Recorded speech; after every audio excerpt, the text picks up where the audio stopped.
everyone, welcome back to my channel. My name is Mandy and I'm a full-time reseller. On today's video, it is my What Sold Wednesday video, so I will be going over all of my sales for the week of April 28th through May 4th. That will be on all four platforms: Poshmark, Mercari, eBay, and Depop. Looking at my notes, Mercari was very slow this week. I only had one sale this next coming week so far. I still have today yet, but I've only had one sale on Mercari too. So I don't know what's happening there. For a while it was really slow, then it kind of picked up, and now it's slow again, so we'll see. Poshmark, I will go over my ban. I will go over that at the end of the video. I did finally maybe talk to a real human. I'm not sure, but I will go over that later. I did have 18 sales there. The week before I had 15, and the week before that 18, so kind of average. And then eBay was pretty busy. I had 20 sales on eBay the week before. I had 14, and then the one before that it was just one sale, so definitely happy to see that. And then Depop was pretty slow, only 6. I normally kind of average like 10 to maybe 15 on Depop, so 6 is a little slow for me. Other than that, I don't really have any other notes, so we'll just get right into what sold. I'll scoot over.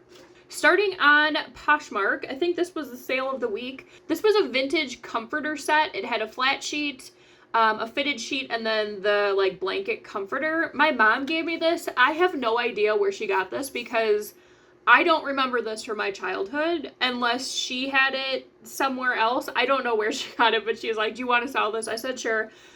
There were some pretty decent comps on Etsy, so that's kind of where I based my pricing off of this one. It's a pretty cool pattern. There were a couple spots of discoloration. I mean, these are very old. They have, become kind of thin, but I did get $69 for this.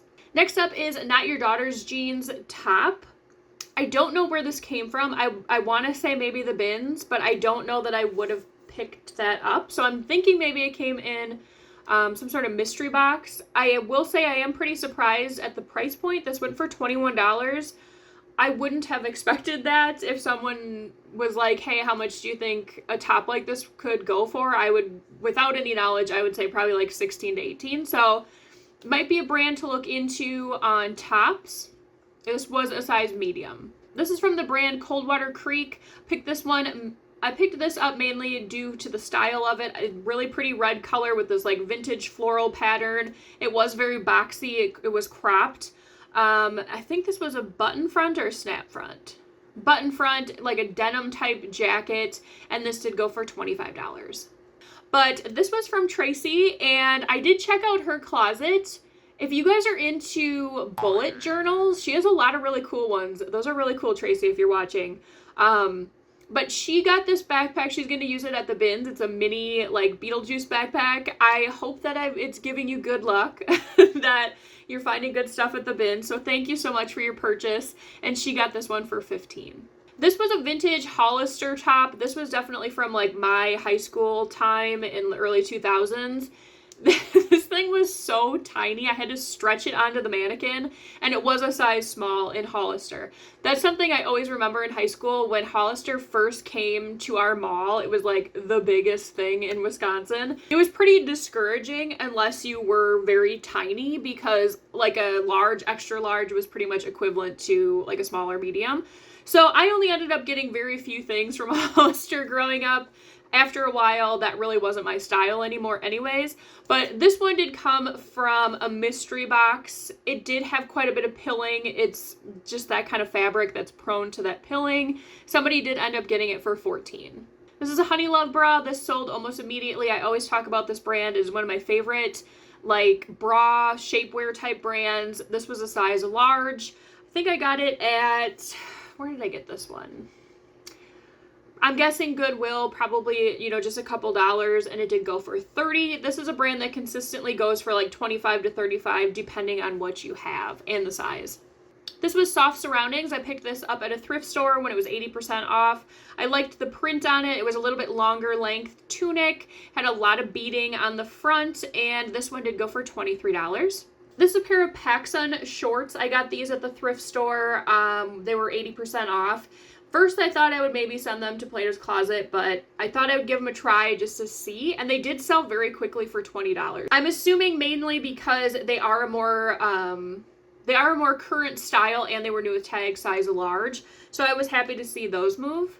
I've had this for quite a while. I knew I needed the right buyer because it was Columbia with Star Wars, and it was only an extra small, but it was a really cute print. I think it had like little stormtroopers that are kind of like within the like leaf pattern print of this. The person that did buy it, they were super excited to get this, and they got it and they were happy with it. So I was happy for them to get this. I'm pretty sure this came from the bins, and it did go for $22. This was a J. McLaughlin top. I don't find this brand very often. This day, somebody must have donated everything that they had from this brand, because I did get 2 dresses and 2 tops, I believe. I still have the dresses and the other top. This is the first one to go, and it did go for $19. These pants sold almost immediately. I got them at the bins. They're American Eagle. They were super high-rise, stretch, skinny jeggings in a size 12. I did throw the keyword emo in there. Skinny black jeans, I think, will always be kind of part of that scene with the emo music type deal. Black skinny jeans are just very popular in that scene. So I thought I would give these a try, and I'm glad that I did, because they, like I said, they moved, I think, in like 2 days for $20. This is Earthbound Trading Company. I've had this top for quite a while. It came from the bins. It was new with tags. I thought I could move it because it had the new with tags. This brand I kind of have definitely put like a halt on. It just doesn't move. There might be some pieces that I can throw enough keywords in there to help it, but $12 is all I got for this one. There really wasn't anywhere for me to send this. Like Plato's wouldn't have taken this. ThreadUp might take this brand, but I doubt I would have gotten much for it. So this brand is definitely kind of on my do not buy list. This was a vintage 90s Halloween sweater. It had a bunch of these pumpkins on it, candy corn. It was button front. It was like a chunkier knit kind of, a size large, and this one did go for $34. This cabbie dress I have had forever, it feels like. Maybe a year? Maybe? I don't know. It feels like a year. It was a size 8, a really pretty pattern, like very summer, spring, kind of an interesting neckline. Someone did finally end up getting it for $28. Parsley and Sage, this is a brand I kind of try and stay to bigger sizes. This was a size large. Was this one new? No, this one was not new with tags. It was picked up at the bins, mainly based on the style. I used a lot of the keywords Goblin Core, Fairy, Renaissance, Grunge, and this one did go for $25. This was a vintage knit embroidered vest. I pick up quite a few vests, not everything. They kind of have to have this type of look to it, or something that I have the right keywords for. This one mainly drew me to it just based on the colorway and that floral embroidery. This was a size large, and it did go for $20. This was another dress that moved very quickly, Retrolicious. This had like different star constellations on it, and it did actually glow in the dark. I did make sure to take a picture of that. The only issue was it was marked a 2X. I did look into the brand a little bit because it definitely didn't look like it was a 2X. So I did put in there that it fits more like an extra large, put some measurements. That was kind of what I was seeing, because there was no stretch to this dress. And it did end up going for $28. The last item to sell on Poshmark, another soft surroundings piece. I've had this for a really long time. This was like just like a pullover top, size 2X, a really good size, a really pretty like dark teal color, and this one did go for $20. The one and only sale on Mercari, this was that skirt I showed in a haul not that long ago. I absolutely love the colors on this. It was like a muted peach and like a muted purple, almost like a lavenderish color, and black. Very pretty paisley print, pull-on, size large, and this would go for $23.80. Okay, so now we are on to eBay. This was a La Blanca swimsuit. I've sold quite a few swimsuits from this brand. I don't know that they're going for as much as they used to. This was more of like a almost neon coral. I think this came from one of the Overstock bin stores in town, and it did go for an offer of $30. This was a JoyLab skirt. At first I was going to give this to Plato's, but I was like, I don't know, I might be able to put some keywords in here that could up its value a little bit. It did have that checkered pattern on it, and it was a skirt. So I did use emo and grunge workout size large, and this one did go for $18. This was from Jessica Max. I don't think that brand really means too much. It was more of like a vintage type style. This one had like that really grungy tie-dye type look to it. Almost like a boat neck on this top, and this one went for $19. This one was from the brand Valia. Just looking at the tag, it definitely looked like older 90s, maybe early 2000s.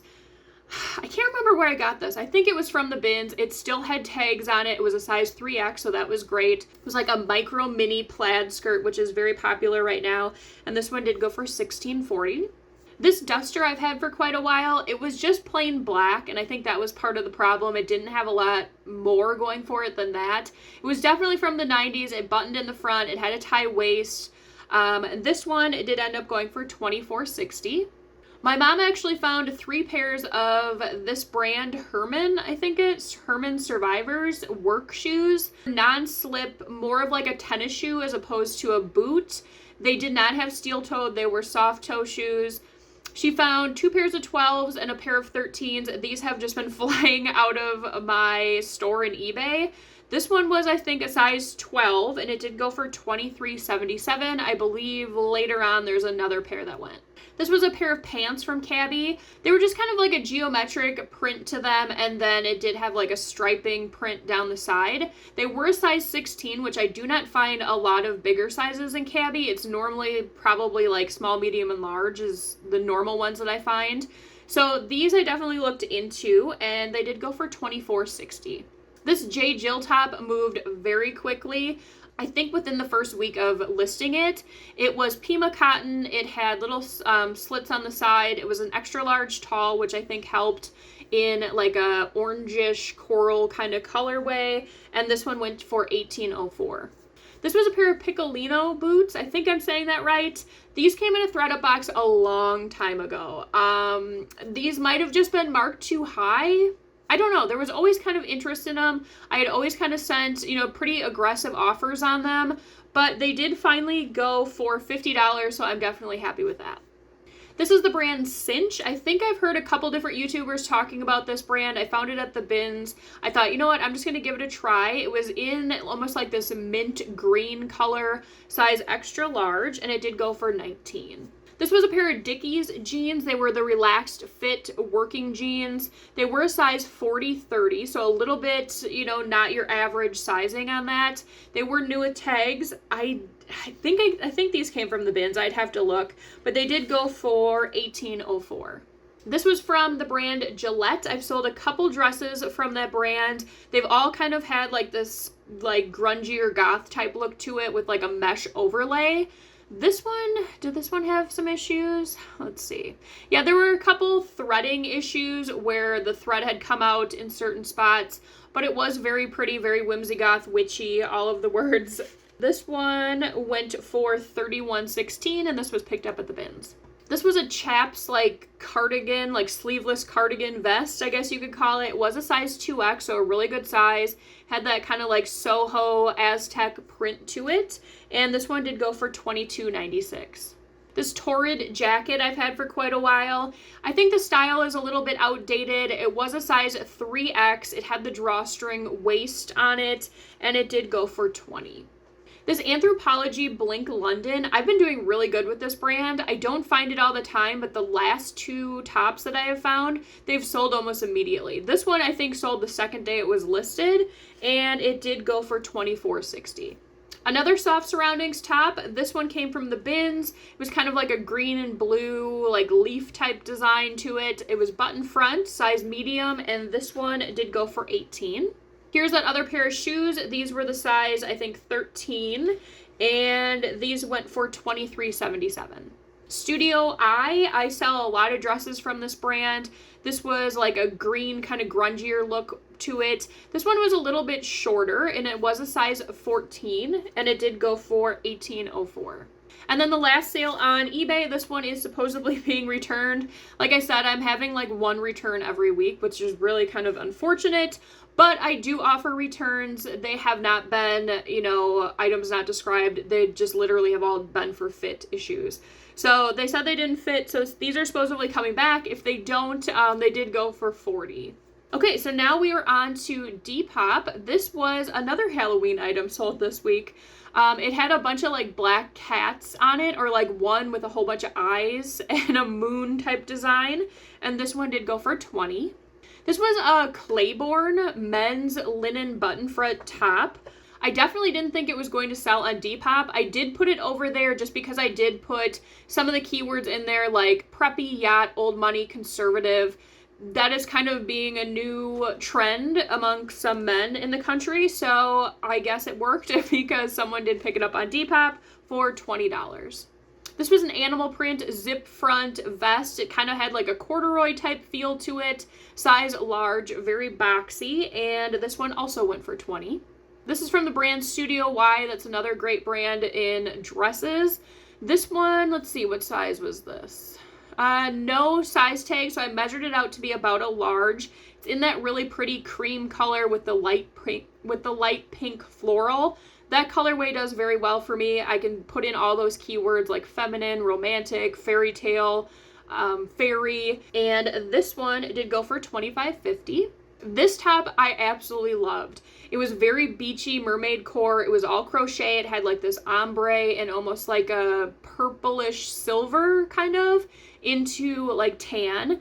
This was a size small. It looked great on the mannequin, and this did go for $24. And then the last item to sell, this one was very similar to that last dress I just showed you. This is also from Studio Y. It was a size 9-10 in that soft pink color. This one had more of like a white as opposed to cream, and this one did go for $22. Okay, so I thought I would go over the email that I did get from Poshmark. So my restriction was supposed to be up on Thursday the 8th. So on that morning, I went in to list something, and it said that I was going to be suspended for another week. And I'm guessing it was because I had still been deleting items that were selling on different platforms. So I did have a couple people in the comments saying to try emailing them and put in there like, please let me speak to a supervisor, a manager, something along those lines. That's how I started my email off. I let them know that I had tried reaching out multiple times. I just kept getting the same automated like emails that everybody else was getting, that I was seeing. So then someone else in the comments had said that someone had gotten an email and it was saying that they were looking at your metrics from 30 days ago. So I did put that in there as well. You know, I said, just to let you know, in the Poshmark community, it is being stated that you guys have been looking at metrics from 30 days earlier from when the start date of this new policy is. I just asked how that can be, you know, enforced when you said that the policy was starting on May 1st. I went through what I had done that got my account banned, which was delisting, relisting 10 items that were over 60 days and then just deleting one. So I said all of that in there. I also said that this rollout has been absolutely horrible to sellers. They're not being transparent on anything. And then I also did put in there I had heard from somebody else. I think it was in my comments. I had to turn off the comments on that video because it blew up a little bit more than I thought it was going to, and it was too hard for me to keep up with the comments. I think we're like over 130 at this point. So I did pause the comments on that video. But someone had put in there, I don't know if they had done it or they saw someone that what they were going to do going forward, if they sold something on Poshmark that had sold somewhere else, they would cancel the sale and then have Poshmark join the conversation, and Poshmark can explain to the buyer why the sale had to be canceled, because they are, you know, essentially reprimanding us for deleting too many listings. So I put all of that would be what I would be doing going forward. Finally, I did get a hold of someone, but the more that I'm looking at this email and seeing other people's emails, this might just be like a different bot message, because it does say, I am one of the managers overseeing reports here at Poshmark. We understand how concerning it can be to receive a notification like this, blah, blah, blah. It looks like your listing privileges were temporarily suspended in accordance with the excessive listing removal policy. And then here it says, over the past 30 days, your account has shown 280 listings created and 307 listings removed, which sounds about right, because this last month I have a rummage sale coming up in June. So I have been taking out quite a bit of stuff from my inventory. I have been taking out just not great stuff to send to ThredUp and Poshmark. or not Poshmark, Plato's Closet, and it says, we've noticed that this pattern of frequent removals has continued over the last several days, which, like I said, things were selling on other platforms. And it says, which resulted in your listing privileges being suspended. Rest assured, only activity from May 1st onward, when the policy went into effect, is considered in our review. And it's like, okay, so then why did you even bring up the past 30 days? Because these numbers would not be from May 1st, because on May 1st, I listed probably 15, and then I couldn't list anymore. So there's no way that I made 280 listings. So that doesn't really make sense to me. Then they said, that said, we're lifting the suspension as a one-time courtesy. You should now be able to create new listings again. To avoid future interruptions, please do not remove and or relist the same items within 60 days of their original listing date. Deleting a few listings that are no longer available is completely fine, but we recommend spacing out deletions over weeks rather than removing large batches at once, as this can help prevent your account from being flagged. So I have a little bit of an issue with that, because right now, I guess I'm playing their game because I have been getting really good sales on Poshmark. So I just have a list. This is so ridiculous. I have a list of stuff that has sold on other platforms. At this point, I am deleting 2 items a day. Just so that I don't get flagged. This whole thing with deleting stuff that is sold in other platforms is ridiculous to me. So as of now, I have been doing 2 a day. That seems to be okay for now. And then I will just do, if something does sell on Poshmark and it's already sold somewhere else, I will invite Poshmark into that conversation and they can explain. Because I feel like nothing is going to change with this unless we are showing Poshmark how big of an inconvenience this is going to be. Because I just don't understand why I can't delete my listings that are no longer available. So that must be how their bots are detecting whatever they are trying to stop, is just by deleting listings. So yeah, I guess I will do more work and make a little list of all the stuff that needs to be delisted from Poshmark, and do that every day. So I don't know. I'm assuming this cannot go on forever, because they're going to run into a lot of issues where people are going to be selling stuff. It's not getting deleted. People are going to, I don't know. We'll see. I'm just really kind of over it. I've had enough going back and forth with them in emails. I have had enough thinking about it. It's just, this is how it's going to be. This is what I'm going to do going forward. Hopefully they fix it. If not, I don't know. I don't know what the future for Poshmark will be then. I will say that Posh Fest should be interesting. I hope that people that are going, if they are going, bring this up, because I would like there to be some sort of transparency on what is going on. Maybe that's when they will reveal what the main reason was for this. I don't know. I guess time will tell. So yeah, like I said, I am just done putting energy into this whole Poshmark debacle. I've been mad about it, I've been upset about it, and now I just want to be done with it. So I will follow their rules and keep my little delete list over here running and delete when I can, I guess. So I guess my question this week, if you are somebody that is a reseller, let me know in the comments below, like, your least favorite part about any of the process of listing, or I can't imagine people don't like sourcing, but maybe. Let me know your least favorite part. I'm just looking at my room over here and I just have a disaster. I went on a couple sourcing trips here that I need to get that all into my inventory. I would say my least favorite probably is the listing. It's not the worst if, like, I'm kind of in the mood to do it, but for the most part, that's like the most mundane, I guess, is the listing part. Unless it's really fun pieces, then I don't mind it, but probably the listing. So let me know in the comments below your least favorite part of reselling. And as always, if you guys enjoyed today's video, please make sure to give it a like. It really helps out the channel and I really appreciate it. I will see you guys on the next one. Bye!